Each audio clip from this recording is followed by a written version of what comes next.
మీరు కూడా అంతే కదా. అబ్సల్యూట్లీ. ఎవరైనా ఇంటిని గడప దాటి బయటికి వచ్చి ఎందులోనన్నా మనసుకు నచ్చిన పని మనం చేసుకుంటున్నాం అంటేనే థిక్ స్కిన్ అయిపోతాం మనం. అవును అవును అవును థిక్ స్కిన్ అవ్వకపోతే చచ్చిపోతాం మనం మాటలు భరించలేక. అవును. ఆ థిక్ స్కిన్ అవ్వడం కూడా చాలా ఇంపార్టెంట్. అది what gives you that thick skin అంటే first of all strong opinion. I do not have to shrink myself to get validated. Independent, financial independence. చదువుకున్న చదువు, పిల్లలు చదువుకుంటున్న వాళ్ళు బాగా చదువుకోండి. ఆడపిల్లలు లైట్ తీసుకోకండి, బాగా చదువుకోండి. అంటే చదువు ఒక్కటే ఉందక్క నాకు ఆప్షను, ఇంకా చదువు తప్ప నేను ఇంకేమీ చేయలేను, నాలో ఆర్టిస్ట్ ఉన్నాడు అంటే కూడా ఉన్న ఆప్షన్ని వాడుకోండి, బాగా చదువుకోండి. చదువుకున్న తర్వాత బయటకు వచ్చి ఏమైనా చేద్దాం. ఒక ఆర్ట్ ఒక 10 సంవత్సరాలు ఆపొచ్చు, అవును. కానీ డిపెండెన్స్ని ఆపలేం. చదవట్లేదు, నాకు చదువు అవ్వట్లేదు, నేను చదవలేకపోతున్నాను, నేను పెళ్లి చేసుకుంటున్నాను అంటే జీవితాన్ని తీసుకెళ్ళి ఇలా 2 చేతులతో నువ్వే ఇంకొకళ్ళ చేతుల్లో కప్పచెప్తున్నట్టు. అది చేయకండి, ఆడపిల్లలు ఎవ్వరు చేయకండి. నేను చాలా పక్షపాతంగా కనిపించవచ్చు చాలామంది వ్యూవర్స్కి. అంటే అది లాంగ్ రన్ చూసి చెప్పడమే. అదే ఇప్పుడు ఇప్పుడు అందరూ పేరెంట్స్ అందరూ బయపడేది ఏంటి, అమ్మాయిని ఏదో ఒక మంచి ఐ చేతిలో పెడితే ఒక మంచి ఫ్యామిలీకి ఇచ్చి మ్యారేజ్ చేస్తే మంచి అయ్యా, అదే I can be the మంచి అయ్యా. దట్స్ వాట్ ఇప్పుడు ఆలోచించేది. ఎలా ఆలోచిస్తారంటే ఇన్ జనరలీ మిడిల్ క్లాస్ మెంటాలిటీస్లో ఏం ఆలోచిస్తారంటే ఒక మంచి ఫ్యామిలీ చేతిలో పెడితే వాళ్ళు చక్కగా చూసుకుంటే దీని లైఫ్ వెళ్ళిపోతుందని. వన్స్ ఆ చక్కగా చూసి ఎప్పుడైతే బ్రేక్ అవుతుందో ఆ తర్వాత లైఫ్ గురించి కదా మనం మాట్లాడేది. If you are not independent, if you are not educated, rest of the life ఏం కావాలి? అంతే. ఒక చీర కొనుక్కోబుద్ది అయితే ఒక 200 ఇస్తావా అని అడగాలి. ఏమన్నా కడుపుకు తినాలనిపించినా ఇంట్లో అందరూ తినేంత వరకు వెయిట్ చేయాలి. మిగులుతుందో లేదో తెలియదు. Lives, women lives some times. మీరు చాలామంది మగపిల్లలు ఇప్పుడు నన్ను తిడుతున్నారు, చాలామంది తిడతారు, ఈ అమ్మాయి చెడగొట్టేస్తుంది ఆడపిల్లల్ని, రాంగ్ మెసేజ్ ఇస్తుంది. నేను మీ మమ్మీని, మీ నాయనమ్మని, మీ అమ్మమ్మని, మీ ఇంట్లో ఉన్న పిన్నుల్ని, అక్కల్ని కూర్చోబెట్టుకొని వాళ్ళు సొంత ఇంట్లో ఎలా బతికారు, అత్తగారింట్లో ఎట్లా బతికారని ఒక్క మాట మాట్లాడి చూడండి. మీ కళ్ళ వెంట నీళ్లు రాకపోతే మంచోళ్ళు మీరు. మీ నాన్న బాగా చూసుకున్నట్టు, మీ నానమ్మ బాగా చూసుకున్నట్టు, మీ అత్తలు అంతా బాగా చూసుకున్నట్టు. కానీ ఎంతమంది ఆడవాళ్ళు, ఎంతమంది, అందరికీ నాకు డియరెస్ట్ ఫ్రెండ్ ఒక అమ్మాయి 14-15 ఏళ్ళు ఉన్నప్పటి నుంచి చదువు, ఆమె వర్క్ చేస్తూనే ఉంది. వర్క్ చేస్తున్న డిగ్రీ చదివింది, వర్క్ చేస్తూనే పీజీ చేసింది, మ్యారేజ్ అయింది డిగ్రీలో. ఆ తర్వాత అది ఉద్యోగం చేస్తున్నా కూడా వాళ్ళ ఆయన వెళ్ళేటప్పుడు అన్నం గిన్నెలో అన్నం ఎంత ఉందో చూసుకునేవాడు. అప్పట్లో 2000 ఇయర్ 25 years బ్యాక్ సంగతి నేను చెప్పాను. చూసుకుని వచ్చిన తర్వాత ఆఫీస్ నుంచి మళ్ళీ గిన్నె చేసేవాడు. ఇదేంటి వాళ్ళు ఇంత అందమైంది, అన్నం తినలేదా, బయట నుంచి తెప్పించుకున్నావు, ఈరోజు ఎక్కువ అన్నం అయిపోయిందంటే ఇంకెవరన్నా వచ్చి తిన్నారా అడిగేవాడు. బాత్రూమ్స్ చెక్ చేసేవాడు, దువ్వెని చెక్ చేసేవాడు, ఈ దువ్వెని పెట్టి ఇంకెవరైనా దూకున్నారా, డస్ట్బిన్స్ చెక్ చేసేవాడు. ఎంత టార్చర్ పడింది. బయటికి రాలేదా ఆవిడ ఇంట్లో? 8 ఏళ్ళు భరించింది.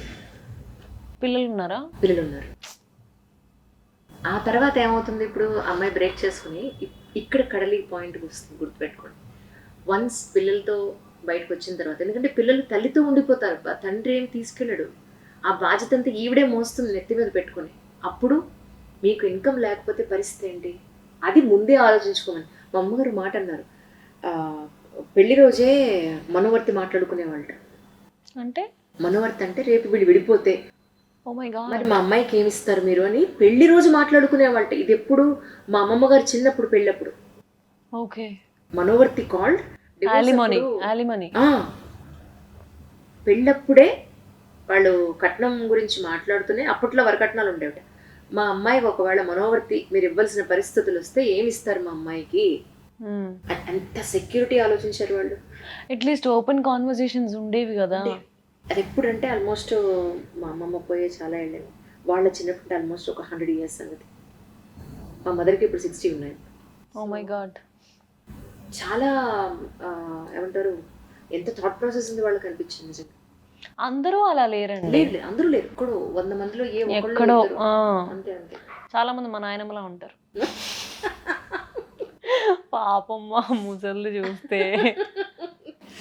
ముసలు అనకూడదు, అనకూడదు. మా అమ్మగారు ఏంటి అలా అంటారు, ఒప్పుకో. మీకు పరిచయం చేస్తాను, 2 days లో నాకు ఫోన్ చేసి కడ్లీ టేక్ రవి అనకపోతే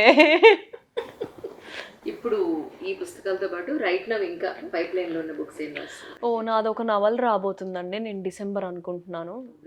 అంటే పేరు అన్న రిలీజ్ చెప్తారా? నా పేరు చెప్పను. లేదు, రిజిస్టర్ చేయించాము, ISBN కొనుక్కున్నాము, సో ఇట్స్ దేర్. కానీ ఎందుకులే ఇప్పుడే మళ్ళీ ఎవరన్నా వేసేస్తారేమో అన్న దాంట్లో. చెప్పండి. But then that's a novel and I want to recreate love this time. ఆ లవ్ మ్యాజిక్ ఏదైతే ఉందో లెటర్స్ టు లవ్లో మళ్ళీ అంత గొప్ప ప్రేమగా గోముగా రాసింది లేదు. తర్వాత రాసినవన్నీ కూడా యునో ద అల్టిమేట్ ఎక్స్ప్రెషన్స్ అన్నమాట. ఏంటి మాట్లాడాలి, చెప్పాలి, జరిగింది ఎక్స్ప్రెస్ చేయాలి అన్న దాంట్లో రాసింది. కానీ ఇన్నసెన్స్ ఉంటుంది లెటర్స్ టు లవ్లో, ప్రేమలో చాలా ఇన్నసెన్స్ ఉంటుంది. And I really want to recreate that. So ఇప్పుడు నేను అది రాస్తున్నాను. It's a beautiful story. అసలు ఆ నెరేటివ్ చాలా ఎక్సైట్ చేస్తుంది నన్ను.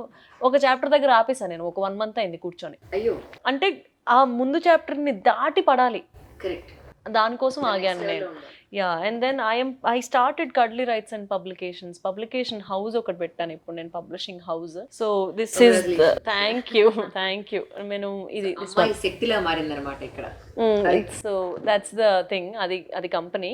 Cuddly so Writes Publications, Hyderabad. Yeah, so ఇప్పుడు నా పుస్తకాలు మాత్రమే కాకుండా ఎవరన్నా ఇంట్రెస్టెడ్ రైటర్స్ ఉండి మా కథ నచ్చి, అప్రోచ్ నచ్చి, నెరేటివ్ నచ్చితే maybe will publish their work. హ్యాపీగా 10% రాయల్టీ కూడా ఇస్తాం. చాలా తక్కువ మంది ఇస్తున్నారు తెలుగులో, but we're giving. Yeah, and ఎందుకంటే నేను పడిచ్చా, కష్టం చూసి వచ్చాను నేను. Yeah, so this is the book that got launched recently from cuddly writes నుంచి. సుదర్శన్ అనే ఒక రైటర్ రాశాడు.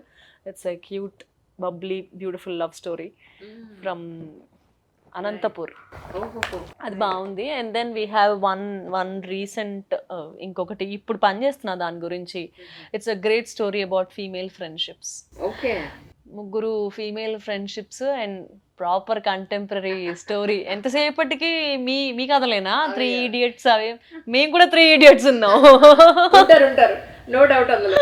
యా, అచీవింగ్ ఉమెన్ స్టోరీ ఒకటి. And then we're working on something very you know angst గురించి రాస్తున్నాం ఒకటి. ఏంటి ఏదైనా రియలిస్టిక్ గా, యా, అన్నీ రియలిస్టిక్ కావాలంటే తెలుసుకోవాలంటే నాకు చేయండి.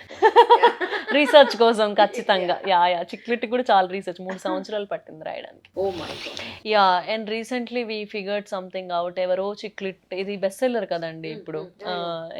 మేము ఇప్పుడు 25వ ఎడిషన్ వేస్తున్నాము. సో 25,000 కాపీలు అమ్మాము మేము. ఎవరో పైరసీ చేసేసి ఫ్లిప్కార్ట్లో, మీషోలో అమ్మేస్తున్నారు. నేను మొన్న తెప్పించి చూసాను. మొదటి 2 చాప్టర్లు లేవు ఫ్లిప్కార్ట్లో కొంటున్న దాంట్లో. 2 చాప్టర్లు ఎత్తేసారు. ఓన్లీ అమెజాన్లోనే ఆథెంటిక్ కాపీస్, ఒరిజినల్ కాపీస్ వస్తాయి. అప్పటికి వీ మేక్ ష్యూర్ అందరికీ ఖచ్చితంగా ఇలా సంతకాలతోనే వెళ్ళాలి అని. ఇది ఒరిజినల్ కాపీ. అది కూడా నేను జెల్ పెన్తోనే పెడతాను, బ్లాక్ పెన్తో కూడా పెట్టను. ఎందుకంటే ప్రింట్ వేసినోడు జెల్ పెన్ ప్రింట్ వేయలేడు కదా దొంగ కాపీలో.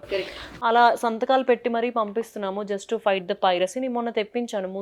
ఫ్లిప్కార్ట్లో కొన్న దాంట్లో 2 చాప్టర్లు లేవు. మీషోలో ఎవడో లోపల మలయాళం వేసి బయట నా ఫోటో వేసాడు. మలయాళం ఎందుకు వేసావురా నువ్వు?